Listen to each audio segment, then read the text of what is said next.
Look closely at the skyline of any major city. Every hospital monitor, every subway train, and every charging smartphone relies on a silent, invisible phenomenon constantly flowing through miles of hidden wires. We interact with this force as a daily convenience, yet the same raw energy that lights a skyscraper is capable of stopping a human heart. Humanity has built a global infrastructure on a natural phenomenon that the vast majority of people never actually see or understand. To see how it works, look at a single physical interaction.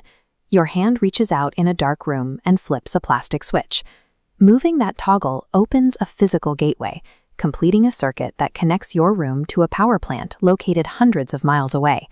The switch is the final connection in a high-speed subatomic journey, a process we need to look at closely to understand how the lights actually come on.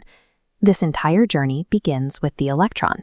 Inside every copper wire, billions of these tiny charged particles wait for the command to move. That command comes from voltage. Think of voltage as a pulsating pressure wave pushing electrons forward through a conductor, but the wire provides an immediate obstacle: resistance. This physical friction makes electrons collide and slow down as they travel.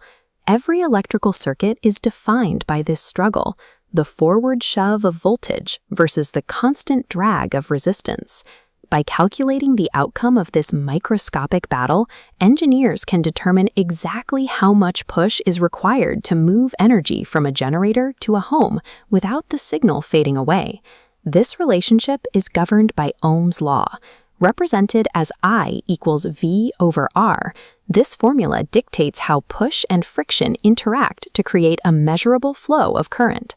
The logic follows a strict ratio. As the voltage increases, the current naturally speeds up and thickens. If the resistance increases, the path bottlenecks, and the flow of particles slows to a trickle. Ohm's law allows us to control this energy with mathematical precision, ensuring that the power reaches our devices at a stable, predictable rate. We face a significant geographic hurdle. The dams generating massive amounts of power are often hundreds of miles away from the cities that need them. Moving electricity that far in a straight line results in massive energy loss. The solution is alternating current, or AC. Electrons do not make a continuous trek from the plant to your house. Instead, they oscillate back and forth in place, transferring energy like a wave. This flow reverses direction 50 to 60 times every second. Because the individual electrons avoid a long, continuous journey, they encounter far less resistance. This allows us to push enormous amounts of energy across thousands of miles of wire. This efficiency is the reason cities no longer have to be built in the immediate shadow of a power plant, allowing the modern grid to reach deep into rural regions and across vast distances. Once the energy arrives at your home, the challenge shifts from travel to storage and usage. The batteries in our smartphones cannot capture that oscillating AC energy. They require a steady, one-way flow to charge correctly.